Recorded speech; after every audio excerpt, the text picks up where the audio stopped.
ಬಿತ್ರಿ ಲೇ ಬಿತ್ರಿ ಹೇಳ್ರಿ ಅತ್ಯಾರ ಎಲ್ಲ ಹೋಗಿದ್ದೆ ಸಾಯಕ್ಕೆ? ಇಲ್ಲ ನಿಮ್ಮನ್ನೆಲ್ಲ ಸಾಯ್ತಾ ಇದೀನಲ್ಲ ಮತ್ತಿನ್ನೆಲ್ಲ ಹೋಗ್ಬೇಕು ಸಾಯಕ್ಕೆ? ಏನೇಂದಿ ನೀನು ನಮ್ಮನ್ನೆಲ್ಲ ಸಾಯ್ತಾ ಇದೀಯಾ? ಹೌದಲ್ರಿ ಅತ್ತಿ, ಮದುವೆ ಮಾಡ್ಕೊಂಡ್ ಬಂದಾಗ್ಲಿದ್ದ ಇಲ್ಲೇ ಅಲ್ಲ ನಾನು ಸಾಯ್ತಾ ಇರೋದು, ಮತ್ತಿನ್ನೆಲ್ಲಾರ ಸಾಯ್ತಾ ಇದ್ದೀನ?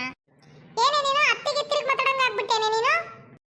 ನಾ ಎಲ್ಲಿ ತಿರುಗಿ ಮಾತಾಡಿದ್ನರಿ ಅತ್ತಿ, ನೀವು ಕೇಳಿದ್ರಿ ನಾನು ಉತ್ತರ ಕೊಟ್ಟೆ ರೀ ಅತ್ತಿ, ತಪ್ಪೇನೈತ್ರಿ ಅತ್ತಿ ಇದ್ರಾಗ? ಏ ನೋಡು, ನನ್ಗೇನಾದ್ರೂ ನಿನ್ನ ಎದುರಿದ್ರೆ ಉತ್ತರ ಕೊಟ್ಟೆ ಅಂದ್ರೆ ನಿನ್ನ ಸಾಯಿಸ್ಬಿಡ್ತೀನಿ ಕಣೆ ಇಲ್ಲೇ. ಹೌದೇನ್ರಿ ಅತ್ತಿ, ಸಾಯಿಸ್ತೀರಿ? ಯಾರಿಗೂ ಹೇಳೋದು ತಗೋರಿ ಅತ್ತಿ, ನಾನು ನೀವು ಸಾಯ್ತೀನಿ ಅಂದ್ರೆ ಸಾಯಿರಿ ಬೇಕಿದ್ರ. ಏನೇ ನೀನು ನನ್ನನ್ನೇ ಸಾಯಿಸಕ್ಕೆ ಹೊರಟಿದ್ದೀರಿ ನೀನು? ಎಷ್ಟು ಧೈರ್ಯ ನಿನಗೆ? ನನ್ನ ಮನೆಗೆ ಬಂದು ನನ್ನನ್ನೇ ಸಾಯಿಸ್ತೀನಿ ಅಂತೀಯಲ್ಲ, ಎಷ್ಟು ನಿನಗೆ ಧೈರ್ಯ? ಅದಕ್ಕೂ ಧೈರ್ಯ ಬೇಕೇನ್ರಿ ಅತ್ತಿ? ನೀವು ಸಾಯೋದಕ್ಕೂ ಹೇಳೋದಕ್ಕೂ ಧೈರ್ಯ ಬೇಕಾ ಅತ್ತಿ? ನಂಗೆ ಗೊತ್ತಿರಲಿಲ್ಲ ಅತ್ತಿ, ಇನ್ನು ಮೂಲಸಿಂದ ನಾನು ನಿಮಗೆ ಧೈರ್ಯ ತುಂಬತಾನೆ ಇರ್ತೀನಿ ಅತ್ತಿ. ನೋ ಟೆನ್ಷನ್, ಟೆನ್ಷನ್ನೇ ಮಾಡ್ಕೊಬೇಡ್ರಿ ಅತ್ತಿ ನೀವು ನಾನು ಇರೋವರೆಗೂ. ನಿನ್ನೊಂದು ಕೈ ನೋಡ್ಕೊಂತೀನಿ ಕಣೆ, ನನ್ನ ಮಗ ಮನೇಲಿಲ್ದೇನೆ ನನ್ನ ಮಗ ಇವತ್ತಿರೋದ್ರಿಂದ ಮನೆಯಲ್ಲಿ ನೀನು ಬದುಕೊಂಡ್ಬಿಟ್ಟೆ. ನಿನ್ಗೈತೆ ಕಣೆ ಹಬ್ಬ, ನನ್ನ ಮಗ ಒಂದು ಮನೆಯಿಂದ ಆಚೆ ಹೋಗ್ಲಿ, ನೀನು ಮಾಡ್ತೀನಿ ಹಬ್ಬ ನನ್ನ ಮಗ ಹೋಗಿಂದೆ. ಯಾಕ್ರಿ ಅತ್ತಿ, ನಿಮ್ಮ ಮಗನ ಮುಂದೆ ನಿಮ್ಮದು ಇನ್ನೊಂದು ಮುಖ ಕಾಣಿಸುತ್ತೆ ಅಂತ ಈ ಥರ ಆಡ್ತಾ ಇದ್ದೀರಾ? ನೋ ಟೆನ್ಷನ್ ಅತ್ತೆ, ತಲೆ ಕೆಡ್ಸ್ಕೊಬೇಡಿ.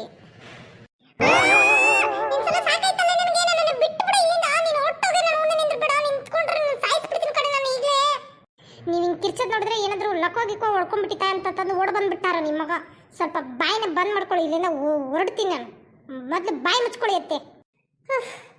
ಹೋದ ಇವಳು ಕಾಲ ನನಗೆ ಇಷ್ಟು ಇರಿಟೇಟ್ ಆಗ್ತಿತ್ತು ಅಂದ್ರೆ ಸದ್ಯ ಇವಳೋದು, ಇಲ್ಲಾಂದ್ರೆ ಇವತ್ತು ಇವಳನ್ನ ಸಾಯಿಸ್ಬಿಡ್ಬೇಕು ಅನ್ಕೊಂಡ್ಬಿಟ್ಟಿದ್ದೆ. ನನ್ನ ಕಣ್ಮುಂದೆ ಇಲ್ವಲ್ಲ ಸದ್ಯ. ಭಗವಂತ, ಇವತ್ತು ಅವಳನ್ನ ನನ್ನ ಕೈಯಿಂದ ಉಳಿಸ್ಬಿಟ್ಟೆ ನೀನು. ಇವತ್ತು ಅವಳ ಹತ್ರ ಜಗಳ ಮಾಡಿ ಭಾಳ ಇರಿಟೇಟ್ ಆಗ್ಬಿಟ್ಟಿದೆ ನನಗೆ. ಸ್ವಲ್ಪ ರೆಸ್ಟ್ ಮಾಡ್ಕೊಂಡು ಬರ್ತೀನಿ. ಅಲ್ಲಿವರೆಗೂ ಈ ವಿಡಿಯೋನ ಸಬ್ಸ್ಕ್ರೈಬ್ ಮಾಡಿ, ಲೈಕ್ ಮಾಡಿ, ಶೇರ್ ಮಾಡಿ, ಕಮೆಂಟ್ ಮಾಡಿ.